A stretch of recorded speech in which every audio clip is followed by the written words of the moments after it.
So, what's the big hoopla about saving? Like, who cares anyhow? Do you know that there's some real and tangible unseen costs of not saving?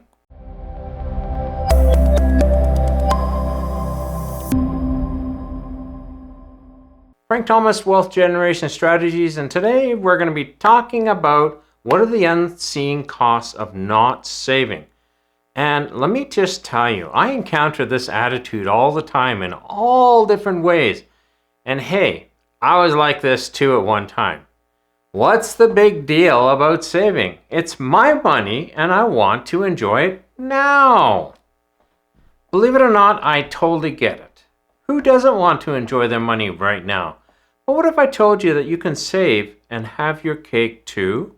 It's very possible. So in this video, I'm going to be sharing with you some of the unseen costs of not saving, and also what are the advantages of saving in each one of these particular situations. So let's get started right away. Number one, you have no financial buffer. You heard it, no financial buffer whatsoever. When you save nothing, this can cost you financially and emotionally, especially emotionally.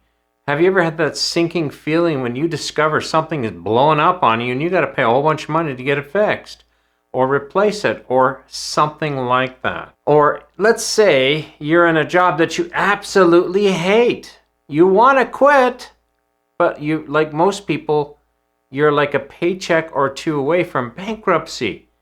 A lot of people are like that. I was like that. And you have no option. You got to go back to that job Monday morning.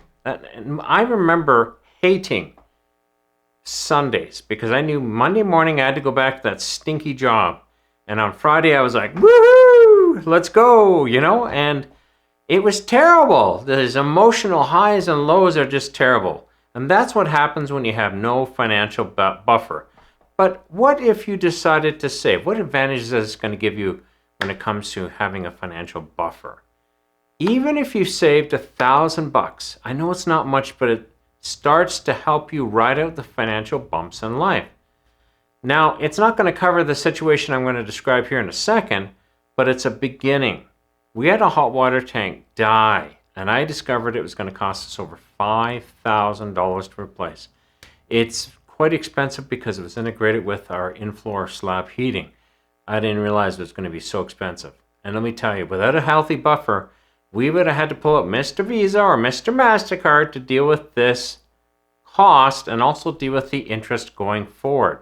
We had a credit line for over 20 years of $13,500. It was such a weird number. And we would rack it up and pay it off and rack it up and pay it off and rack it up and pay it off. Yep, I hated it. Let's think of what we can do here. Saving 3 to 6 months of expenses is truly ideal. But like I said in the beginning, saving even $1,000 is the beginning. With 3 to 6 months though, this is a healthy buffer against some of the biggest storms you may encounter in life. And you actually, I'll say you will encounter. It happens.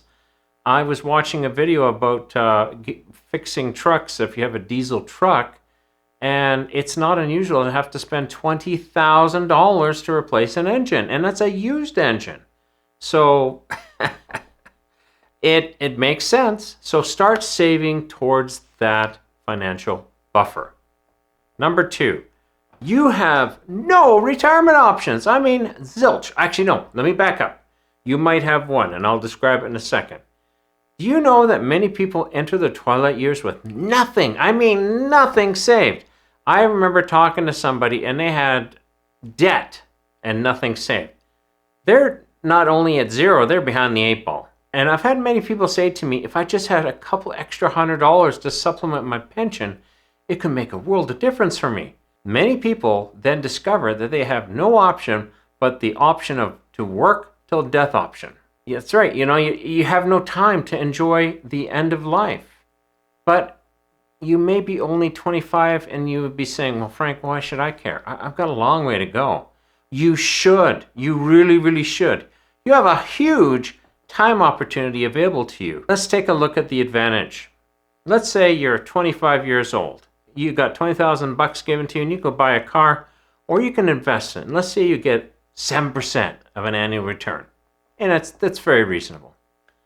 Well, when that 25-year-old is 65, which is 40 years later, that initial investment is now worth over $326,000, of which over 300 was interest, because the 25-year-old only put 20K into it. Now, this is what I call time opportunity. Regardless of your age, saving is still important though. If you're still working, learn to put away a little every time you get paid. In other words, learn to pay yourself first. Let's say you're that 60-year-old person and you started to put away $1,300 a month till you hit 65. Yep, you got to put away a heck of a lot more on a monthly basis when you're older. And you're getting, let's say, a 10% rate of interest, so you're doing a little bit better. You would accumulate over just $100,000 by the time you hit 65.